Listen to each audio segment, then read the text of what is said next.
Graças a Deus, irmãos, boa noite, tudo bem?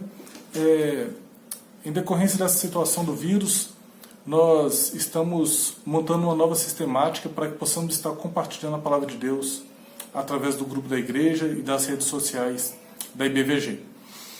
O objetivo vai ser estarmos lançando regularmente reflexões para a igreja, de forma que os irmãos continuem sendo encorajados à oração, à leitura bíblica e ao contínuo crescimento, tá bom?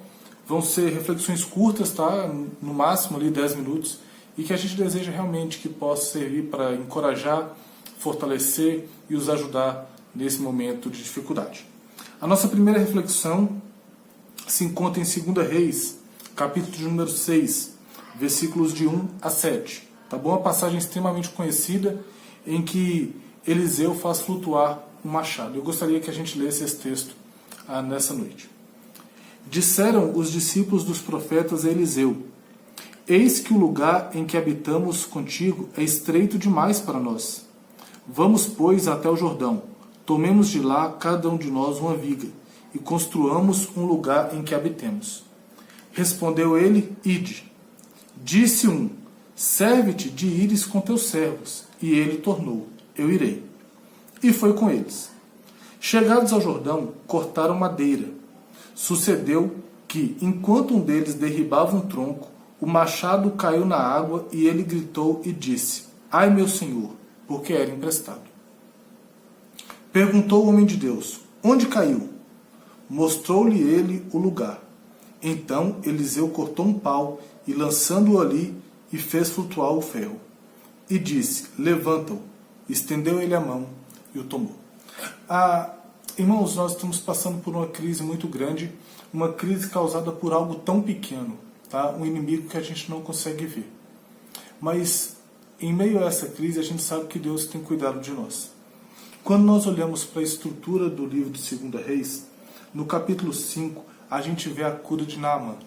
Naamã, um grande líder militar, né, o comandante de todo o exército da Síria, o maior império do mundo, o chefe supremo de uma força, de uma tropa extremamente bem treinada.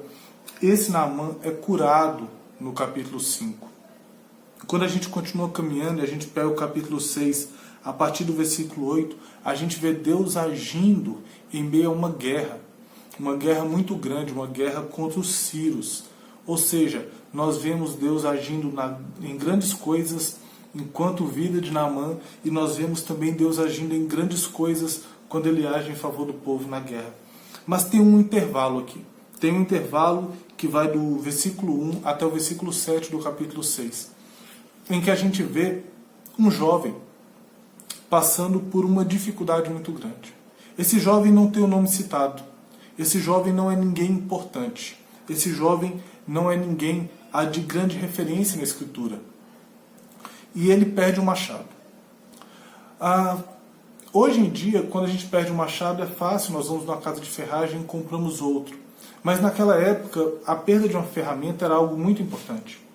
Principalmente quando a gente vê o que está no versículo 5. Ai, meu senhor, porque era emprestado. Aquele aspirante a profeta, aquele estudante, aquele aprendiz, ele pegou aquela ferramenta emprestada e ele perdeu aquilo. E é uma ferramenta extremamente cara naquela época. Ele teria muitas dificuldades para ressarcir o dono aquilo ali. Então nós vemos que Deus age em favor desse jovem. Deus age em favor dessa pessoa em dificuldade. Deus socorre aquele homem em dificuldade. Ele usa um grande homem dele, ele usa o profeta Eliseu, para fazer um milagre à vista de todas as pessoas. O machado cai na água, Eliseu joga ali um pedaço de madeira e faz flutuar o ferro. E o jovem vai lá, pega com a própria mão. Irmãos, nós estamos passando por toda essa crise, existem países em crise, existem países perdendo muitas pessoas. Nós entramos na internet e vemos famosos doentes, nós vemos atletas doentes, nós vemos líderes de estados doentes, nós vemos uma crise sem fim em abastecimento, uma crise sem fim de relacionamento causada por esse vírus. E em meio a todas essas coisas tão grandiosas, nós temos a plena certeza que Deus cuida de cada um de nós. Talvez você esteja ouvindo essa reflexão aí essa noite e se pense, eu não sou ninguém, o meu problema não é importante nesse momento, o meu problema não é algo tão relevante. Deus tem que se preocupar agora muito mais com essa crise do que com o meu problema. E eu quero deixar uma coisa para você nessa noite, uma reflexão para você essa noite. Apesar de toda a crise que está correndo no mundo, apesar de toda a dificuldade que está assolando o nosso planeta, apesar de toda a dor e sofrimento que os países estão passando, que as nações estão enfrentando, Deus ainda se importa com você. Deus ainda está disposto a ouvir a tua oração, Deus ainda se inclina para ouvir o seu clamor. Então, o meu encorajamento, fica para mim o encorajamento também para você essa noite, encorajamento para a igreja nessa noite, continuemos levando diante do Senhor as nossas pequenas dificuldades em meio a essa grande crise. Ele cuidou de Naamã, Ele cuidou do Israel em guerra, mas Ele cuidou daquele jovem também. Que Deus possa continuar te abençoando, que Deus possa cuidar do seu coração.